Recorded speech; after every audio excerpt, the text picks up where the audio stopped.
बैठते हो तो वो आपके माइंड को एक्टिव कर देता है पूरे दिन की क्लास थोड़ी स्पेशल है यहाँ नोट कर लिया था। ये छोटी छोटी चीजें ना दिमाग से स्किप होने लगती हैं। Magic box concept it was amazing. Hello everyone, welcome back to my channel with a new video. So आज मैं सुबह 5:30 बजे के अराउंड उठ गई थी एंड अभी दिमाग थोड़ा नींद में है, तो मैंने सबसे पहले अपने लिए कॉफ़ी बनाई। इन सब में कब 6:30 बज गए मुझे पता ही नहीं चला, पर अब मेरा माइंड बिल्कुल रिफ़्रेश है और मैं बिल्कुल रेडी हूँ अपने फर्स्ट शॉट के लिए। तो सबसे पहले मैंने स्टॉप वॉच को स्टार्ट किया और अपना कौन सा लेक्चर लिया जो कि आज था अर्थमेटिक में एजेस चैप्टर का। सो अगर आप सुबह सुबह कोई प्रैक्टिकल सब्जेक्ट पढ़ने के लिए बैठते हो तो वो आपके माइंड को एक्टिव कर देता है पूरे दिन भर में जो भी आप सेशन देते हो उसके लिए। सो 8:40 के अराउंड मेरा फर्स्ट स्लॉट कंप्लीट हुआ एंड देन फिर मैंने ब्रेक लिया और दोपहर में मैं छत पे चली गई थी धूप लेने के लिए। ब्रेक के बाद अब टाइम हो चुका था मेरे सेकंड स्लॉट का एंड आज की क्लास थोड़ी स्पेशल है रिवर्स कोडेड इनइक्वलिटी की।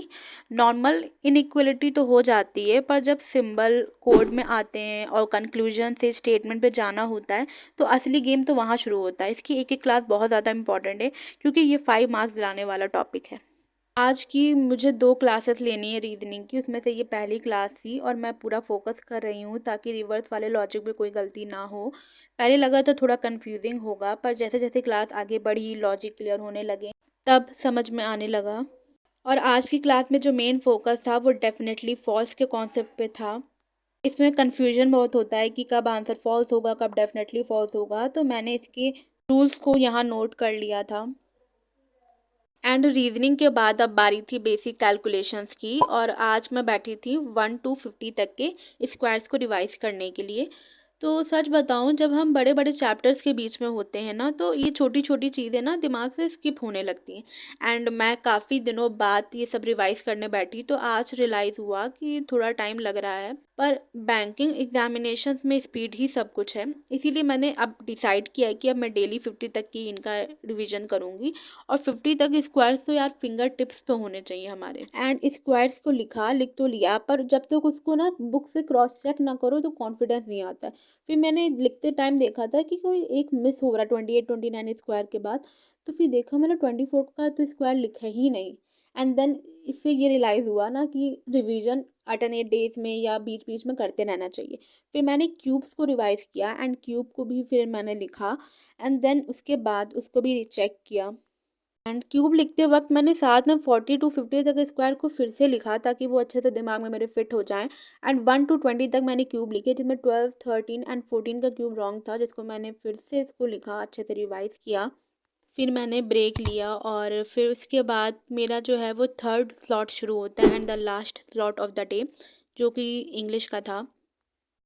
आज का जो टॉपिक था डिटर्मिनर्स, उसमें भी जो सब टॉपिक था ईच एंड एवरी, इनके कॉन्सेप्ट की क्लास थी। पहले मुझे लगता था कि ईच एंड एवरी जो है वो सेम ही तो है, बट जब क्लास ली समझा तो समझ में आया कि ग्रामर में उनका कितना अलग अलग यूज़ होता है, लाइक सबके कॉन्सेप्ट अलग अलग हैं। फिर मैंने क्लास के बाद पीडीएफ जो सर देते हैं असाइनमेंट में उसको सॉल्व किया एंड फिर उसको अच्छे से सॉल्व करने के बाद फिर उसको रीचेक किया। तो उसमें मेरे इतने करेक्ट हुए हैं लाइक 20 out of 30 एंड जो करेक्ट नहीं हुए, मेरे जो रॉन्ग निकले हैं, तो उनको भी अच्छे से मैंने रीचेक किया, समझा। जैसे कि मैंने बताया था कि रीजनिंग की आज मुझे 2 क्लासेस लेनी थी, तो ये सेकंड क्लास थी कोडेड इनइक्वालिटी की थी। और सच बताऊं it was amazing class because sir ने जो एक कॉन्सेप्ट समझाया था जिसका नाम था magic box concept, it was amazing.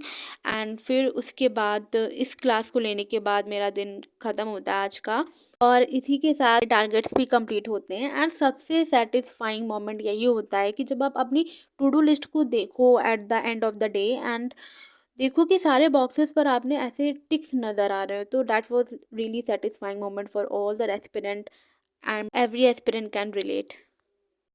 तो that's it for this today's video and I hope आपको वीडियो पसंद आई हो। If you like this video do like share and subscribe to my channel and मिलते हैं नेक्स्ट वीडियो में। तब तक के लिए keep studying and keep believing in yourself. Bye.